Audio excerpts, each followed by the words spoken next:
రాజధాని అమరావతి నిర్మాణంలో కీలకమైన సెకండ్ ఫేజ్ మాస్టర్ ప్లాన్ కోసం సిఆర్డీఏ టెండర్లు ఆహ్వానించింది. ఇందుకోసం బిడ్లు దాఖలు చేయాలని కోరుతూ నోటిఫికేషన్ జారీ చేసింది. అమరావతి సెకండ్ ఫేజ్ అభివృద్ధికి ప్రత్యేకంగా ఇంటిగ్రేటెడ్ మాస్టర్ ప్లాన్ ను రూపొందించనున్నారు. రాజధాని అమరావతి తొలిదశ మాస్టర్ ప్లాన్ లో భాగంగా ఏ ప్రాంతంలో ఎలాంటి అభివృద్ధి జరగాలి, ఏ సంస్థలు ఎక్కడ ఏర్పాటు కావాలి అనే అంశాలతో సమగ్ర స్పేషియల్ ప్లాన్ ను రూపొందించారు. అదేవిధంగా రోడ్లు, రవాణా, నీటి వనరులు, విద్యుత్, డ్రైనేజ్ వంటి మౌలిక వసతుల అభివృద్ధికి ఇన్ఫ్రా ప్లాన్ కూడా సిద్ధం చేశారు. రెండో దశ మాస్టర్ ప్లాన్ రూపకల్పనలో భాగంగా స్పేషియల్ ప్లాన్, ఇన్ఫ్రా ప్లాన్ తో పాటు ఆర్థిక ప్రణాళికను కూడా రూపొందించే బాధ్యతను కన్సల్టెన్సీ సంస్థకే అప్పగించనున్నారు. ఈ ఉద్దేశంతోనే సిఆర్డీఏ అంతర్జాతీయ బిడ్లను ఆహ్వానించింది. సిఆర్డీఏ జారీ చేసిన నోటిఫికేషన్ ప్రకారం పట్టణ ప్రణాళిక, రాజధాని అభివృద్ధి రంగాల్లో అనుభవం ఉన్న అంతర్జాతీయ సంస్థలు ఈ బిడ్లలో పాల్గొనవచ్చు. బిడ్ల పరిశీలన అనంతరం సాంకేతిక అర్హతలు, అనుభవం, ప్రతిపాదించిన విధానాల ఆధారంగా కన్సల్టెంట్ను ఎంపిక చేయనున్నట్లు నోటిఫికేషన్లో స్పష్టం చేశారు. ఎంపికైన కన్సల్టెంట్ అమరావతి సెకండ్ ఫేజ్ అభివృద్ధికి సంబంధించిన సమగ్ర మాస్టర్ ప్లాన్ ను సిద్ధం చేయాల్సి ఉంటుంది. రాజధాని విస్తరణ ప్రణాళికలో భాగంగా ప్రభుత్వ భూములతో కలిపి 7 గ్రామాల పరిధిలో మొత్తం 20,494 ఎకరాల విస్తీర్ణాన్ని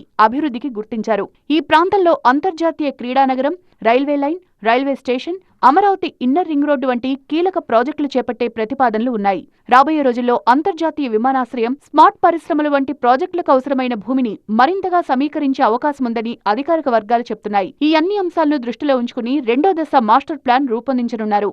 అమరావతి తొలిదశ మాస్టర్ ప్లాన్ ను సింగపూర్కు చెందిన సుర్బానా జురాంగ్ సంస్థ రూపొందించింది. అంతర్జాతీయ ప్రమాణాలతో రూపొందించిన ఈ మాస్టర్ ప్లాన్ ఆధారంగానే రాజధాని నిర్మాణానికి తొలి అడుగులు పడ్డాయి. అయితే ఆ తర్వాతి కాలంలో చోటు చేసుకున్న పరిణామాల కారణంగా అమరావతి అభివృద్ధి ఆశించిన స్థాయిలో ముందుకు సాగలేదు. గత ప్రభుత్వం ఇచ్చిన నోటీసులు, కేసుల నేపథ్యంలో సింగపూర్ సంస్థ కూడా తదుపరి దశలో ముందుకు రాలేకపోయింది. సెకండ్ ఫేజ్ మాస్టర్ ప్లాన్ కోసం టెండర్లు ఆహ్వానించడంతో సుర్బానా జురాంగ్ సంస్థ స్పందనపై ఆసక్తి నెలకొంది.